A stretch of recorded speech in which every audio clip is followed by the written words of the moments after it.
In this video, we'll be talking about how the Britishers came to India. It all started with a small trading company called the East India Company. The East India Company was awarded a royal charter by Queen Elizabeth I, who was the ruler of England in those times, in the year 1600.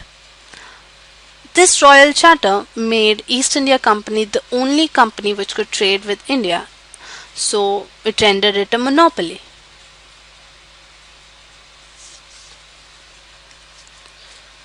When the English East India Company set sail for India, it found that it wasn't alone.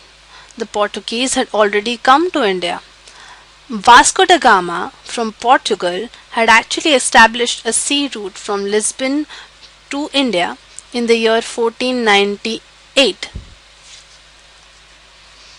He started the journey in 1497 and completed it by 1498. So the Portuguese already were aware of the sea route, and they established their first posts in India in the year 1510 in Goa, Daman and Diu, and in Bombay. The Dutch and French also followed. So the British East India Company had to face competition with the Portuguese, Dutch and the French. These companies were essentially called the mercantile. What's a mercantile is that a mercantile is a business enterprise which buys at cheap prices and sells at higher prices, and it tries to survive in the market by eliminating all the competition. India was the perfect destination for these mercantiles because of the cheap labor available in India, in which case the cost of production really goes low. So they were able to produce fine goods at cheap prices in India and were able to sell them at higher prices in their market, where there was a huge demand for such goods.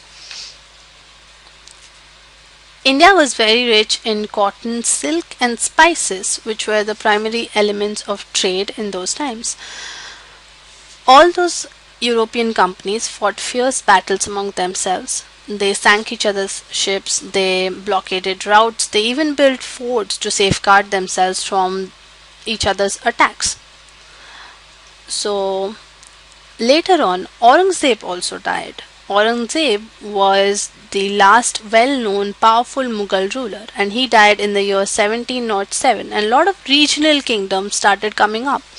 So the British now had to not only face competition from the European market competitors, but also had to face from local rulers. They were unable to separate trade from politics. So politics came into the picture after that. In our next video, we'll be talking about how the East India Company established its rule in India. This video was brought to you by Unacademy in association with Gyan Central.